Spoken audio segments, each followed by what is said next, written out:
اعوذ باللہ من الشیطان الرجیم، بسم اللہ الرحمن الرحیم۔ آج 26ویں پارے کا خلاصہ ہے اور اس کے اندر 6 صورتیں ہیں: سورہ احقاف، سورہ محمد، سورہ فتح، سورہ حجرات، سورہ قاف اور سورہ ذاریات کا ابتدائی حصہ۔ سورہ احقاف کی ابتدا کے اندر سورہ احقاف کا مرکزی مضمون جو ہے وہ یہ کہ اس کے اندر ابتدائی بنیادی عقائد کی وضاحت ہے۔ یہ مکی صورت کے اندر عقائد کی وضاحت ہے اس میں، اور حضرت لاہوری رحمہ اللہ نے لکھا ہے اس کا مقصد یہ ہے کہ دعوت جب پہنچ جائے تو اس کے بعد مہلت کا ملنا، قبول کرنے کے لیے، توبہ کے لیے مہلت کا ملنا، یہ اللہ کی سنت رہی ہے۔ سورہ احقاف کے اندر جہاں قرآن کی حقانیت کا تذکرہ، وہ منکرین و معترضین کا رد، جو آج کل شکل وہی تبدیل ہوتی ہے، نام بدل جاتا ہے، شکل وہی ہے کہ اس زمانے میں قرآن سے دور کرنے کے لیے قرآن کو سحر و جادو کہا جاتا تھا، اور آج علیہ باللہ مسلمانوں کو، امت مسلمہ کو قرآن سے دور کرنے کے لیے ان کو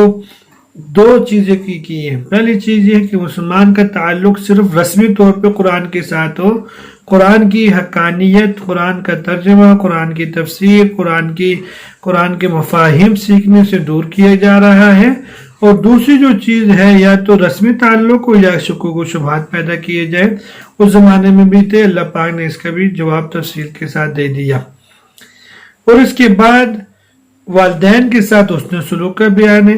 والدین کے ساتھ اچھے طریقے سے حسن سلوک کا ذکر پہلے بھی آیا تھا، والدین کے حقوق ہے ان حق میں، اور جب والدین کے حقوق ہے تو بچہ جو نیک ہوتا ہے وہ کتنی دعا کرتا ہے؟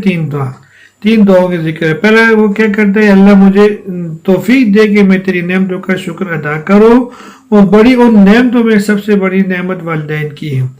اور دوسرا وہ یہ دعا کرتے ہیں کہ یا اللہ کہ مجھے توفیق عطا فرما، میں وہ اعمال کروں جو اعمال تیری رضا والے ہوں۔ اور تیسری دعا یہ کرتے کہ یا اللہ مجھے اپنا فرما بردار بنا دے، اپنے آپ سے دور نہ کر، وَأَصْلِحْ لِي فِي ذُرِّيَّتِي، اور جو میری اولاد ہے اس کی اصلاح فرما، اور میں تیری طرف رجوع کرتا ہوں، توبہ کرتا ہوں۔ اور جو نافرمان بیٹا ہوتا ہے وہ والدین کو تکلیف دیتے ہیں۔ اور دوسری چیز حمل کی کم سے کم مدت کا بیان ہے کہ وہ 6 مہینے ہے، اور قوم عاد کی شرارت ہے، اس پہ آنے والے عذاب کا تذکرہ ہے کہ ان پر اللہ نے ایسی ہوا چلائی کہ اس نے سب کو تہو بالا کر دیا۔ اور چوتھی قسم کے جنات کے ایمان کا تذکرہ ہے کہ جنات آئے تھے، قرآن سنایا جا رہا تھا، حضور صلی اللہ علیہ وسلم پڑھ رہے تھے، تو انہوں نے آ کے قرآن سنا اور پھر اپنے جا کے بستی والوں کو سب کو لے کے مسلمان ہو گئے ہیں۔ اور آخر میں ایک اور وضاحت اللہ نے فرما دی ہے کہ انسان قیامت سے انکار کر رہا ہے، اور یہ کہتے ہیں مجھے دوبارہ کون زندہ کرے گا؟ تو وہ رب ہے، جس رب نے تمہیں پہلے پیدا کیا ہے، وہ رب تمہیں دوبارہ پیدا کرے گا، اور تم سب نے اپنے اعمال کا حساب و کتاب دینا ہے۔ حضور اکرم صلی اللہ علیہ وسلم جب میرے پیارے آقا صلی اللہ علیہ وسلم سمجھایا کرتے تھے، لوگ آپ پر اعتراض کرتے تھے جس سے آپ کو اذیت ہوتی تھی۔ یاد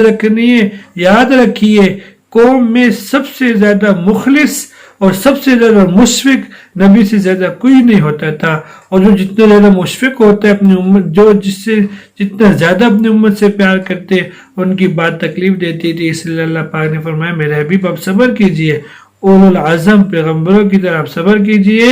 اللہ صبر کرنے والوں کو بہترین اجر دیتے ہیں۔ اس کے بعد سورہ محمد ہے۔ سورہ محمد کے اندر اس کو مدنی صورت ہے، اور اس کے اندر قتال کا ذکر ہے، قتال کے احکامات ہیں، اور میدان جہاد میں جب قیدی بن جائے ان قیدی کے ساتھ کیا سلوک کرنا ہے، یا ان کو فدیہ لے کے چھوڑ دینا ہے، یا ویسے ہی چھوڑ دینا ہے، یا وہ قیدی بن کے رہے تو قیدی بن کے رہے، یہ ہے۔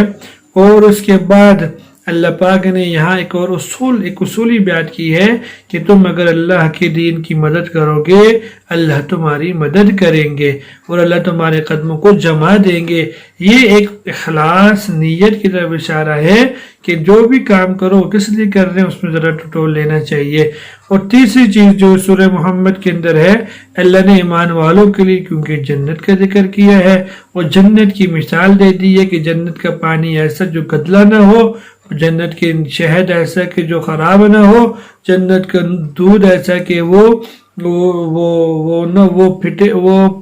جنت کا دودھ ایسا کہ اس کا ذائقہ تبدیل نہ ہوتا ہو، ہر قسم کے اللہ نے اس کا ذکر فرما دیا ہے۔ اور دوسرا یہ کہ جب آدمی اپنا مال یا سرداری پاتا ہے، یعنی اس کے پاس مال آ گیا، سرداری آ گئی، عہدہ آ گیا، کرسی آ گئی، وہ کیا کرتے ہیں، وہ رشتہ دار وہ رشتے کو نہیں نبھا پاتا، وہ رشتوں کو نبھاتا نہیں ہے، وہ رشتوں سے دور ہوتا رہتا ہے۔ اللہ ایسا نہ کرو کہ مال آ جائے اور کرسی عہدہ آ جائے تو رشتہ داروں کے حقوق یا جو رشتے ہیں ان کو نبھانا ضروری ہوتا ہے۔ پھر اس کے بعد ایک اور یہ ہے کہ اعمال ضائع کیوں ہوتے ہیں، اعمال برباد کیوں ہوتے ہیں، اس کی سب سے بڑی وجہ یہ اللہ اور اللہ کے رسول کی نافرمانی ہے۔ اللہ نے فرمایا تم اللہ اور اللہ کے رسول کی اطاعت کر لو۔ اگر تم اللہ اور اللہ کے رسول کی اطاعت نہیں کرو گے، اللہ کے احکامات سے روگردانی کرو گے، بخل سے کام لو گے، اللہ تمہاری جگہ ایسے لوگ لے آئیں گے جو تمہارے جیسے نہیں ہوں گے، جو اللہ کے دین کی خدمت کرنے والے ہوں گے، اللہ کے دین کے ساتھ ایمان والوں سے محبت کرنے والے، اللہ سے محبت کریں گے، اللہ ان سے محبت کریں گے، کافروں پہ ان کا رعب ہوگا، وہ عبادات کے ساتھ معاملات درست کرنے والے ہوں گے، نمازوں کا اہتمام کرنے والے ہوں گے، اللہ کے ولی ہوں گے، اللہ ان کو غلبہ عطا فرمائیں گے۔ سورہ فتح یہ بھی مدنی سورت ہے، اور سورہ فتح کے اندر دو بڑے اہم مضمون، پہلے تو صلح حدیبیہ کا ذکر ہے، اور یہ آپ جانتے ہوں گے، شاید سنا ہوگا کہ صلح حدیبیہ ایک ضمن میں ایک بات ہوئی تھی کہ حضور اقدس صلی اللہ علیہ وسلم نے خواب میں دیکھا کہ وہ عمرہ کرنے جا رہے ہیں۔ آپ صلی اللہ علیہ وسلم کیونکہ نبی کا خواب جو ہوتا ہے وہ وحی ہوتا ہے اور نبی کا خواب سچا ہوتا ہے، حضور صلی اللہ علیہ وسلم 1400-1500 صحابہ کو لے کے چل پڑے، اور راستے میں مشرکین کو جب بات پتہ چلی تو انہوں نے وہیں راستے میں روک دیا، مکہ نہ آنے دیا۔ الغرض مختصر یہ کہ انہوں نے تو وہاں ایک تو صلح ہو گئی تھی کہ 10 سے جنگ نہیں کریں گے اور بہت سی شرائط طے ہو گئی تھی، اور دوسری جو بات ہوئی تھی کہ عثمان غنی رضی اللہ تعالیٰ عنہ کو حضور اکرم صلی اللہ علیہ وسلم جب قاصد بنا کے بھیجا تھا تو قاصد بنا کے بھیجنے کے بعد آپ کی قتل کی افواہ مشہور ہوئی۔ آپ نے صحابہ سے درخت کے نیچے وہاں ایک بیعت لی تھی جس کو اللہ پاک نے بیعت رضوان کا نام دیا ہے، اور ساتھ میں یعنی یہ آپ کہہ سکتے ہیں کہ جب صلح حدیبیہ ہوئی تھی اور صحابہ کے جذبات اور بہت زیادہ تھے تو اللہ پاک نے اس صورت میں اس کو صلح حدیبیہ کو فتح مبین قرار دیا ہے کہ یہ فتح مبین ہے۔ فتح مبینہ سے کیا مراد ہے؟ اس میں بعض حضرات نے کہا یہ صلح حدیبیہ ہے، بعض مفسرین کہتے ہیں سے فتح مکہ مکرمہ کی طرف اشارہ ہے کہ اللہ آپ کو جس مکہ سے آپ کو روک رہے ہیں یہ لوگ، انشاءاللہ ان قریب اللہ آپ کو اس مکہ کا میں فاتح بنا کر داخل کریں گے۔ پھر نبی صلی اللہ علیہ وسلم پہ ایمان لائے ہو تو پھر آپ صلی اللہ علیہ وسلم کا